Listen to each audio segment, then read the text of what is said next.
Hello, good afternoon and good morning Philippines. Kumusta po tayong lahat dyan? At sana ay nasa mabuti pong kalagayan. Eto guys, magkokomento ako sa nangyayari ngayon. Siraan sa kabilang panig, kabilang kampo. Nakakalungkot isipin. Eto, may isa akong narinig kasi guys. Isang tatay na. Dati namang magkaibigan, dati namang nagtutulungan, heto ngayon nagsisiraan na. Kesyo daw ngayon guys is si Jarrell Casimero, Cuadro Alas. Isa na daw ngayon basura. Ano ba naman yan? Ano ba naman pinagsasabi, di ba? Nakakalimutan nyo na ba ang ating champion nagbigay ng karangalan sa ating bansa?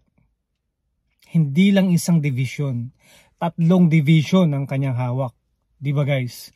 And of course, I salute of course to Nonito Donaire. Of course, 4 division yan. At sa mga Filipino boxer, saludo tayo dyan. Eto, may nag-isa na nga lang tayong boksingero na maangas, na magaling mag-hype. Pilit pa niyong dinadown. Nakakalungkot, di ba? Nakakalungkot, nananahimik na ngayon tao. Pinagbawalan na muna, wag masyadong nag-expose sa social media. Pero at syempre, alam naman natin lahat kung sino nagsabi, di ba? Na si Cham Tata daw ay basura na. Alam naman natin kung sino 'yan. Tatay ka na. Tatay ka na kalbo. Di ba? Boksingero din ang iyong manugang na idolo ng lahat kahit maedad na.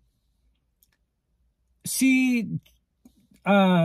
Cham Tata nasa prime pa yan 34 years old. Nasa prime pa yan. Imagine yung last fight ni Manny Pacquiao, 40 years old siya. Second to the last. 40 years old kay Thurman, nanalo pa. Si Cham Tata, 34 pa lang, turning 35. Bakit hindi na lang tayo magkaisa? Di ba? Nasuportahan natin na mabigyan pa ng magandang laban, magbigay ng karangalan. And of course, kaya niya ginagawa yan guys, para sa pamilya. Namulat sila sa ganyan na magboxing, lumaban, mangarap, di ba? At hindi lang yan sa mga Filipino boxer na marami pang iba. Buhayin natin ang Filipino boxing. Eto, nagkahagulo dahil daw sa ticket. Hindi ba nyo narinig, di ba? Sobra pa nga ng 2 ang ticket. Sobra pa ng 2. Bakit pinaparatangan nyo si Kuyang Joseph na hindi nagbayad sila mag-asawa? Hindi ba kailangan manahimik na lang? Bakit kailangan magsabi, sumbatan, paratangan, bintangan? Kung wala naman kayong matapang na evidence, wag na lang nyo ilathala sa social media. Nakakahiya lang kasi guys, lahat naman tayo nasa edad, pamilyadong tao, nagkakagulo, dating magkakaibigan, dating magkakasangga, magkakabrad, ngayon nag-aaway-away, di ba? Support na lang tayong lahat. Magkaisa na lang. At ito pa kalbong to. Walang iba, ikaw Pau Salud. Pau. Dati ako nanonood sa YouTube channel mo. Okay naman sana nagpo-focus ka, mentor, commentator sa mga Filipino boxer. Pero ngayon, napapansin ko, bias ka Di ba? Before, lagi kang Cuatro Alas, Cham Tata, lahat. Pero ngayon mukhang nagbago ihip ng hangin. Nabayaran ka na rin ba ng puting aso? Di ba? Kaya nakakalungkot lang. Heto ha. Okay. Yung huling laban ni Cham Tata, Hindi natin ginusto lahat. Hindi rin niya ginusto na maging draw. Umayaw kasi yung kalaban eh. Umayaw. Kaya boy hingal. Wala ng hangin. Ang ganda ng pinakita niya, guys. Ito, Pau, para sa'yo. Yung laban ba ni Tapales at Inoue, nagbigay komento ka ba? Nilait mo ba? Pintasan mo ba? Hindi, di ba?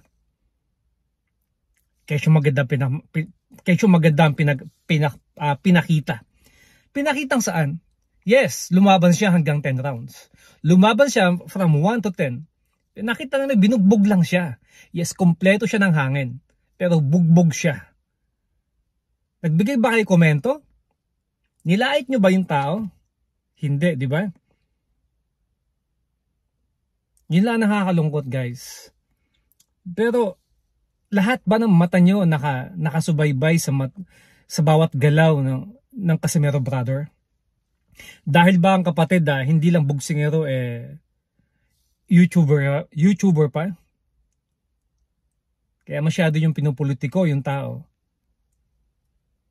Diba? Hindi ba dapat kailangan magkaisa na lang, magtulungan, todo pintas kayo pa, pero still yun pa rin ang content nyo. Kasi aminin na lang nyo ito. Madami kayong views kung si Cham Tata ang pinag-uusapan ng lahat. Legit yan, guys. Pag si Tata ang pinag-uusapan nagkakagulo ang Filipino vlogger. Sige. Kung talaga against ka kay Cham Tata, Pau Salud. Manindigan ka. Huwag mo siya i-content. Tignan natin kung saan pupulutin ang channel mo. Di ba? Kaya hindi ka nakapunta sa laban sa Cebu. Kaya hindi ka nakapunta sa Omega boxing event. Hindi ka nakapunta kasi takot ka. Baka doon pwede kang diba? Huwag kang maging bias. I mean, huwag kang pumares kay Silver Voice. Pero hindi. Malayo mangyari kasi mag-best friend kayo eh. Diba? Mag-best friend kayo eh. I mean, kung namumulat ka sa pag-vlog, dyan ka kumikita, dyan ka kumukuha ng pangkabuhayan para sa iyong pamilya. Dapat maging maayos. Dapat ilathala mo lahat na magagandang achievement ng mga Filipino boxer. Hindi yung pinag-iinitan si Cham Tata. Ano bang ginawa? Pinag-iinitan nyo. Ano bang ginawa sa'yo? Diba? Lumaki ang views mo, lumaki ang subscriber mo nang dahil sa kanya. Alam natin lahat yan. Si Butike, walang tayong magagawa dyan. Yan na yan tuta na yan. Pero may isang araw yan, may balik yan, may karma yan. I'm telling you guys, may karma yan. Sana sa nangyayaring ito, magkaisa na lang tayo. Ipag-pray natin na mabigyan ng magandang laban ang lahat ng Filipino boxer. And of course, Champ Cuatro Alas Casimero, mabigyan yan ng laban kasi ibang klase lumaban yan sa taas ng lona. Alam naman nyo yan. Alam nyo. Alam din ng mga Filipino boxer kung gaano kalupit si Cham Tata. Kaya ganun na lang ang taas ng respeto nila pag nakita. Ito guys, isipin nyo ako hindi sikat si Cham Tata. Pupunta yan sa mga boxing event. At hindi lang yan sa mga celebrity. Paul Jake nagpa-picture sa kanya. I remember Paul Jake sa laban ni Cham Tata sa Okada. Nandun din siya. Magkatabi kami ng silya ni Paul Jake. Pareho kaming VIP. Now, naging guest si Janel Casimero sa Omega Fight sa Cebu. Nandun din si Paul Jake. Nagpa-picture kay Cham Tata. Ganon guys, ganon kakilala si Cham Tata. Ganon siya iniidolo ng mga Pilipino. Diba? Nung panahon ni Manny Pacquiao, ganon din. I mean, heto na yung pangalawa natin si Janel Casimero. Yes, kilala si Magnifico Magsayo, pero nakita naman nyo guys kung pagtabihin, magaling si Magsayo, pero pareho sila magaling, pero makita naman nyo sa kasikatan, mas kilala ng tao si Cham Tata. Legit yan. Kaya sana, ito, yung mga namimintas na kesyo da basura na tang. Tatay na po kayo, tatay din ako, tatay tayong lahat. Magbigay po tayo ng respeto, magbigay po tayo ng galang bawat isa, lalo sa mga nakakabata. Kasi tayo po yung unang simbolo ng mga kabataan. Ngayon, kung anong nakikita sa atin, sa inyo, yun ang pwedeng ma-adapt sa iyo. Kasi kabastusan ng lumalabas sa bibig nyo. 'Di ba? Mapanglait. 'Di ba? Hanggang ngayon iniudulo namin ng iyong manugang. Sana bago po magbitaw ng salita, pinag-iisipan. Yun lang po, guys. Sana may maidulot at maipulot sa inyo lahat. Sana magkaisa tayong lahat. Tama na, iwasan ng away-away sa social media. Batuhan, kabilang panig, TTFY, or sa kabila, alam naman nyo, kaibigan ko kayong lahat. Na-meet ko na rin si Sir Stephen Lunas, and of course si Bro Joseph. Marami pang iba. Sana magkaisa na lang tayo. Tulong-tulong tayo na isang banda, isang araw makuha natin ng minimithi natin na pangarap ng mga Filipino boxer na itaas ang bandila ng Pilipinas.